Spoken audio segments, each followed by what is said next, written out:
Hi guys, I'm Micaela Andre Otalakay and I'm going to report about Chapter 14, Individual Income Taxation. The regular income tax for individual is determined through tax table. Tax table is provided by train law kung saan may kita mo ang total tax na babayaran mo depende sa sahod mo.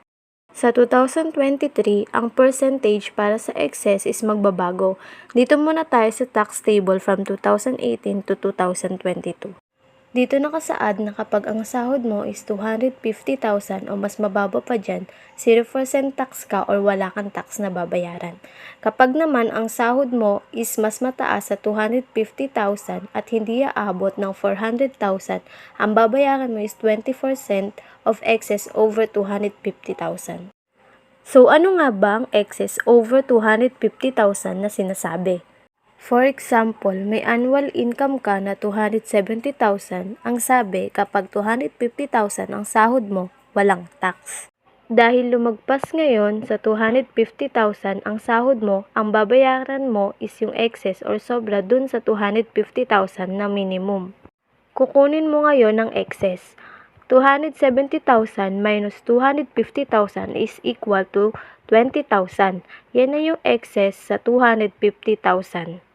Ngayon, kukunin naman natin ang 20% sa 20,000. Ang pag-solve is 20,000 times 20% or 0.20. Ang nakuwang sagot is 4,000. So, ayun lang ang tax due mo or tax na babayaran mo. Ganon din sa mga susunod kapag 400,000 to 800,000 ang sahod mo, 30,000 tapos add mo yung 25% sa excess ng 400,000 mo o yung sobra sa 400,000. Tapos add mo yung 30,000 tsaka yung nakuha mong 25% na excess. Yun ang tax due mo. Nakasaad din na kapag dating ng 2023, magbabago ang tax table so ang percentage is bababa.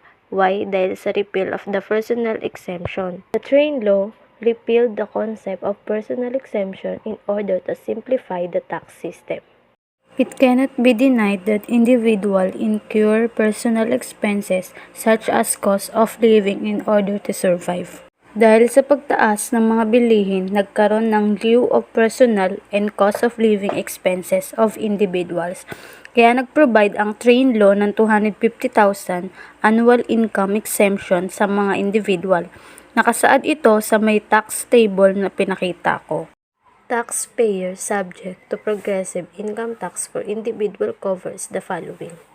Number 1 is citizens, resident citizens or non-resident citizen. The second is alliance, residents alliance, non-residents alliance engaged in businesses. The third is taxable estate, and last one is taxable trust. Classification of individual income taxpayers. Number 1, pure compensation income earner. Number 2, pure business or professional income earner. Number 3, mixed income earner. So what is compensation income? One of the ordinary income, it talks more than salary and wages, hindi lang mga sahod. There are more benefits na natatanggap ng isang empleyado na hindi natatanggap in the form of money. May mga non-monetary benefits pa yan. When we say compensation income, ito yung income na kinikita natin in compensation. It is income from your employment. May tinatawag kasi tayong employer-employee relationship. So, ano naman ng pure compensation income earners? Ito yung mga individuals or ito yung mga employee na kung saan kumikita from this type of income. Wala na siyang other source of income maliban sa trabaho niya. Treatment of the withholding tax on compensation. First is full payment and second is tax credit. Full payment if the employee has no other income and the tax is correctly withheld. Number 2, tax credit if the employee has other taxable income or if the tax is not correctly withheld. Employee with no other income. If the employee has no other taxable income, he may avail of the substituted filing system. It's an arrangement where your current employer will file your tax return on your behalf. Under this system, yung withholding tax on compensation is enough evidence of the tax compliance of the employee na magpapatunay na yung employer is tama yung pag-withheld niya ng tax sa employee. Conditions of the substituted filing system. 1. The employee received yearly compensation income during the year. Second, the employee received the income from only one employer in the Philippines during the taxable year. The third is the amount or tax due from the employee at the end of the year equals the amount of tax withheld by the employer. The fourth is the employee's spouse also complies with all three conditions stated above. Fifth, the employer files the annual information return. 6. The employer issues BIR form number 2316 to each employee. Consolidated or adjustment return is needed when correct tax is not withheld. Employee or his spouse has other income. The correct tax due of the employee will least likely to be withheld by the employer in the following cases.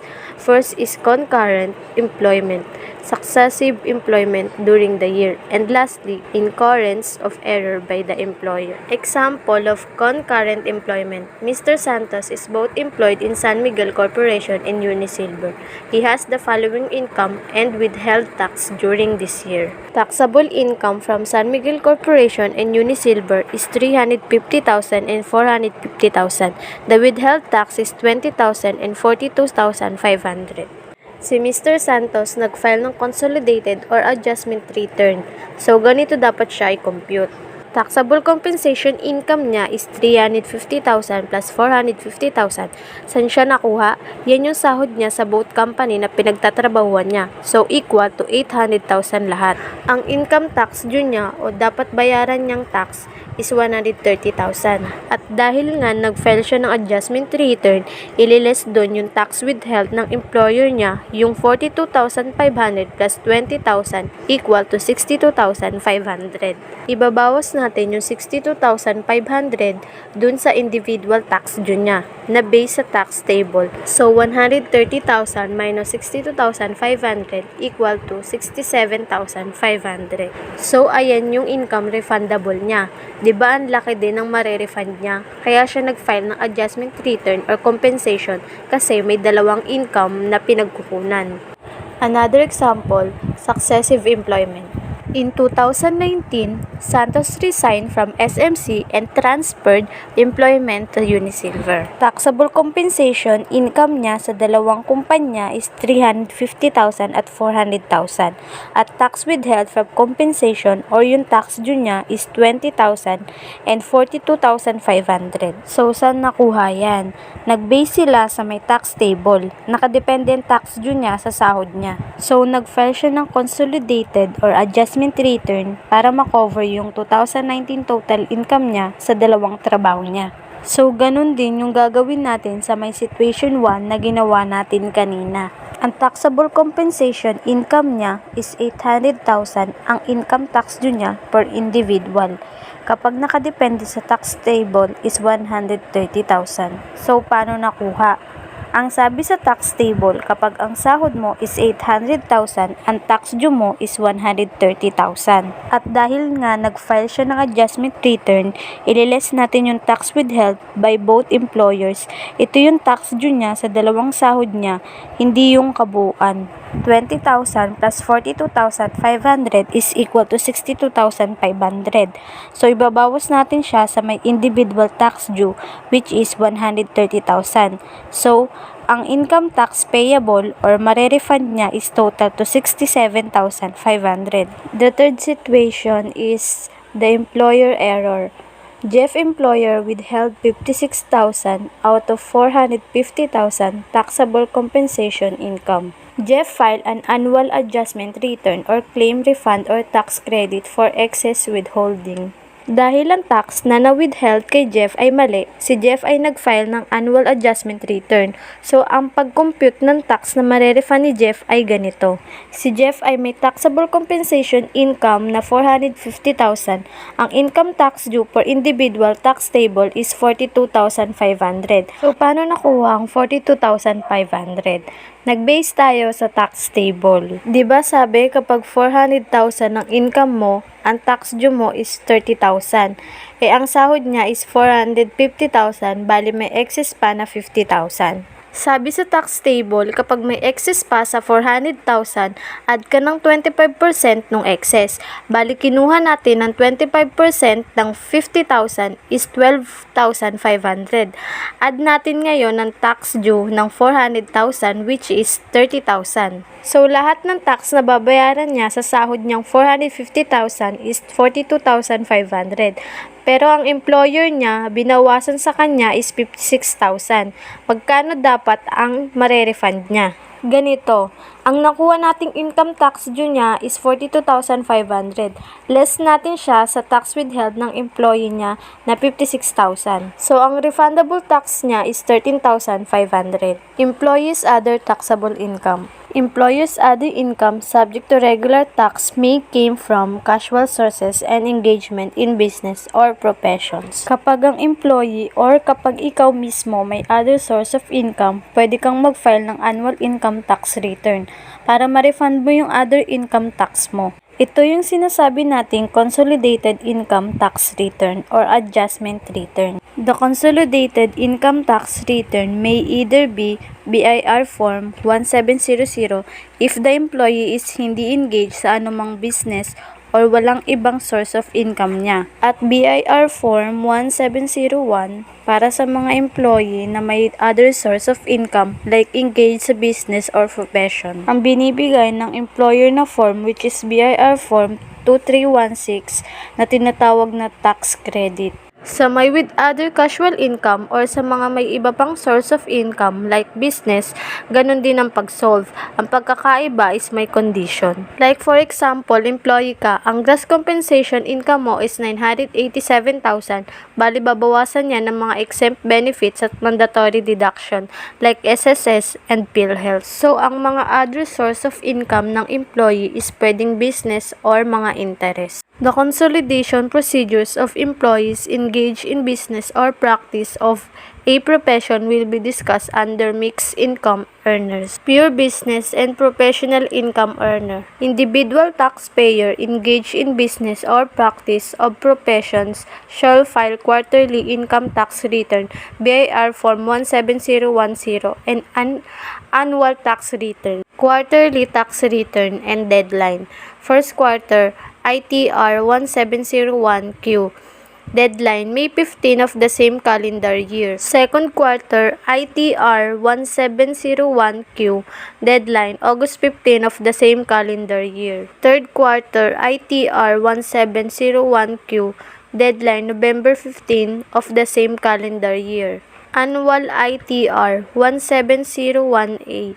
Deadline April 15 next year. So this means that taxpayer may shall file quarterly for income tax return and annual tax return. The taxable income from business or profession may be computed using 1. Itemized deductions, 2. Optional standard deduction. Itemized deduction allows the taxpayer to deduct their business-related expenses such as salaries, rentals, and depreciation expenses, among others. An example of income tax computation using itemized deduction: income 1 million, expenses 20,000.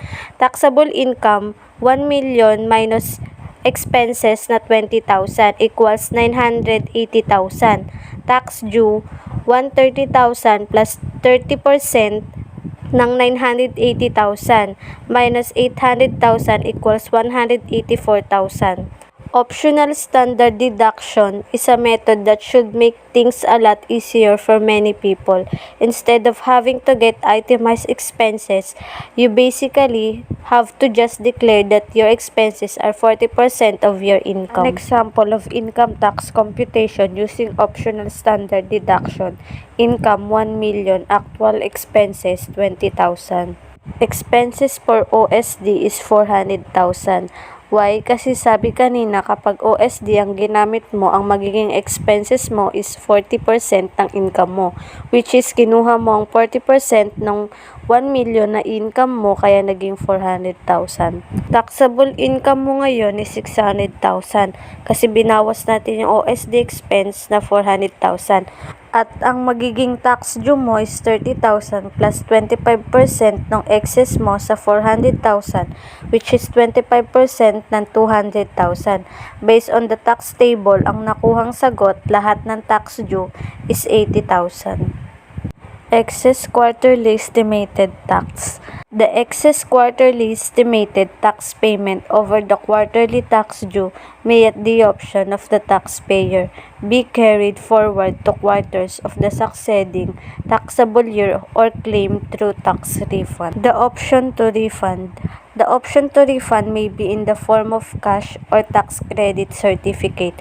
If the option to refund is selected, the excess refundable amount shall not be carried over as the tax credit to the succeeding quarters of the following year. Mixed income earner. The compensation income of mixed income earners will be subjected to the withholding tax on compensation by their employers. Mixed income earners would report their business or professional income on quarterly basis under Form 1701Q. The compensation income shall not be reported in the quarterly return. It shall be included only in the annual consolidated return. Mixed income taxpayers shall use BIR Form 1701. Sample BIR computations taxes of mixed income earners. Mr. Mads, a financial controller of Jack Company, earned annual compensation in 2018 of 1,500,000, inclusive of 13-month and other benefits in the amount of 120,000, but net of mandatory contributions to SSS and PhilHealth. Aside from employee income, he owns a convenience store with gross sales of 2,400,000. His cost of sales and operating expenses are 1,600,000, respectively, and with non-operating income of 100,000. His tax due for 2018 shall be computed as follows. Total compensation income is 1,500,000. So, ililess natin yung non-taxable 13-month pay and other benefit max na 90,000. So, ang taxable compensation income, 1,410,000. Add taxable income from business. Gross sales is 2,400,000. Ililess natin yung cost of sales na 1 million. So, ang gross income is 1,400,000. Ililess natin ulit yung operating expenses na 600,000. So, ang gross income is 1,400,000. So, ililess natin yung operating expenses na 600,000. So, ang net income from operation is 800,000. And i-add naman natin yung non-operating income na 100,000, which is ang net income from operation is 900,000. Ang total taxable income based on gross sales or receipt and other non-operating income is 2,310,000. So, ang tax due sa total income niya is 589,200 pesos. Dahil under tax table, kapag 2 million ng taxable income mo is may tax kang babayaran na 490,000. Dahil may excess pa ito na 310,000, kukunin mo ngayon ng 32% niya, which is 99,200 plus yung 490,000, kaya nakuha ang 589,200 na tax due. The 8% income tax option. The option to be taxed at 8% must be indicated in the first quarter income tax return or in the first quarter percentage tax return. Type of business taxpayers. First, exempt businesses not subject to VAT or percentage tax. Example, businesses selling agricultural products in original state, or book publisher or bookstores. Second is business specifically subject to other percentage taxes, not subject to VAT but subject to percentage tax or various rates. Example, common carriers by land such as taxi, jeepney, bus, and car for hire. The third is vegetable businesses. Vegetable businesses either pay 12% value-added tax if their annual sales exceed 3 million or when they registered as VAT taxpayers. 3% general percentage tax if their annual sales do not exceed the 3 million and did not option to voluntarily register as VAT taxpayers. Businesses start small as non-VAT taxpayers.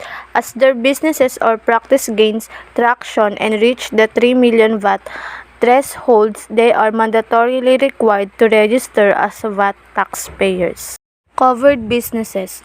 Only VATable businesses who are below the 3 million annual VAT threshold and did not register as VAT taxpayer can option to be taxed under the 8% income tax. Thus, the option is not available to VAT-registered businesses taxpayers. The second is VAT-exempt businesses taxpayers, such as exempt businesses or businesses specifically subject to other percentage taxes.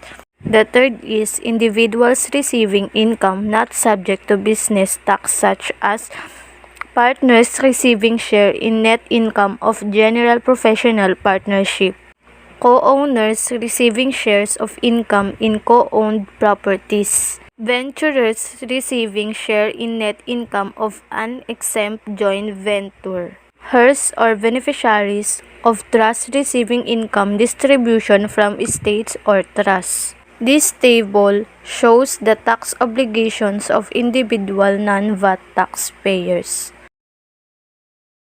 Tax basis. The 8% optional income tax shall be based upon the gross sales or gross receipt of the individual taxpayer. That is subject to 3% percentage tax. Other income subject to regular tax are added to the basis. Pure businesses or professional income earner. The taxpayer availing of the 8% tax gets to enjoy simplified taxation. He does not need to pay separate income tax and the percentage tax, as the 8% tax rate answers for both taxes. He also does not need to account for various expenses when computing taxes. If the self-employed individual is earning purely business income, he simply needs to add up his gross sales or receipts, deduct the non-taxable 250,000 and multiply the difference with the 8% to arrive at his tax payable to the BIR. Example, assume a taxpayer who is purely engaged in business had sales of 2,100,000, other income subject to regular tax and expenses of 840,000. The 8% income tax will be computed as gross sales or gross receipt is 2 million. I-add natin yung other taxable income subject to regular tax na 100,000.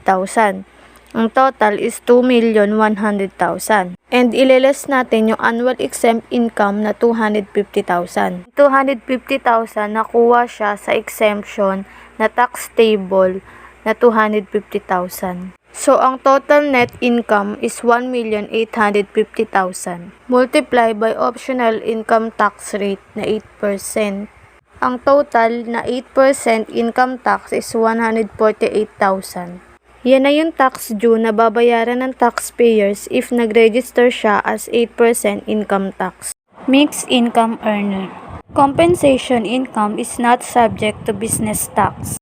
Hence, it cannot be subjected to the 8% income tax. Due to this, the income tax due from compensation shall be separately determined using the income tax table, while the 8% income tax from the business or profession shall be separately computed. Take note that mixed income earners who are opted to 8% income tax are not allowed to 250,000 deduction. Self-employed individuals earning income purely from self-employment or practice or profession. The 250,000 is already taken into account when calculating the tax due on compensation. So there's no longer 250,000 deducted from the businesses or profession income.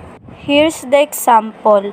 Mr. Mads, a financial controller of Jack Company, earned annual compensation in 2018 of 1,500,000. inclusive of 13th month and other benefits in the amount of 120,000 but net of mandatory contribution to SSS and PhilHealth. Aside from employment income, he owns a convenience store with gross sales of 2,400,000. His cost of sales and operating expenses are 1 million and 600,000 respectively, and with non-operating income of 100,000. His tax due for 2018 shall be computed as follows if he opted to the tax at 8% income tax rate on his gross sales for his income from businesses. He has taxable compensation income na 1,500,000 at may mga exempt benefits siya which is 13th month pay and others total of 90,000. So, ililess natin siya sa compensation income niya. His total taxable compensation income niya is 1,410,000. Para makuha ang tax due niya, magbe-base tayo sa tax table para makuha ang total tax due niya in his compensation income. So, on 800,000 may tax due siyang 130,000 at dahil may excess pa ito, dahil 1,410,000 ang income niya, kukunin natin ang 30% of excess which is 610,000. So, 610,000 times 30% is 183,000. Add natin yung tax due niya sa 800,000 na 130,000, total of 313,000. And tax due niya in compensation income pa lang yan. Punta naman tayo sa business income niya. So, may gross sales siya na 2,400,000. Add natin yung non-operating income niya na 100,000. So, ang taxable business income niya is 2,500,000. At dahil nag-opted ito ng tax sa 8% income tax rate sa business income niya, para makuha natin ang tax due, multiply lang natin yung business income niya in 8%.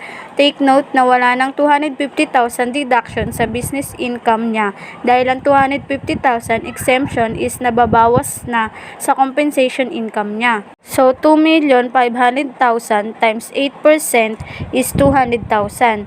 So, ang total income tax due niya in his compensation and business income is 513,000. Under regular tax option, kapag ang isang tao is pure business or professional income, may dalawang computation yan.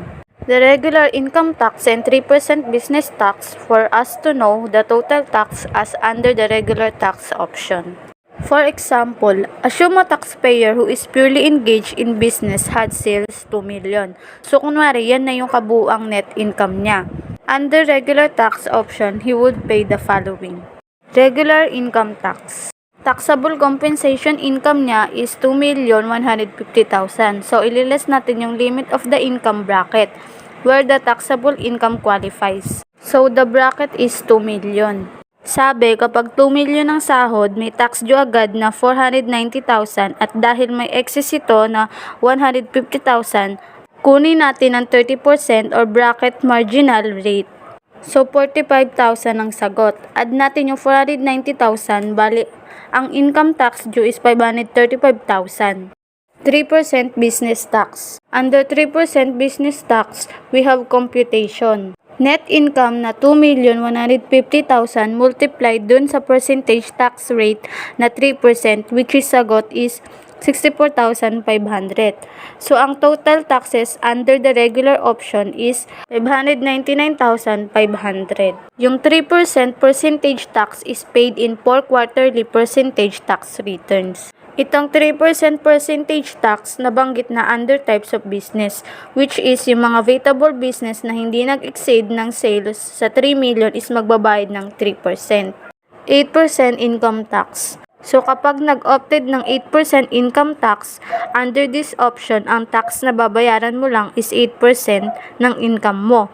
For example, total net income is 2,150,000. Ang tax mo lang is 172,000. So, depende sa taxpayer kung anong option ang pipiliin. Ganun lang din sa mixed income earners. And that will be all. Thank you for listening. Have a nice day.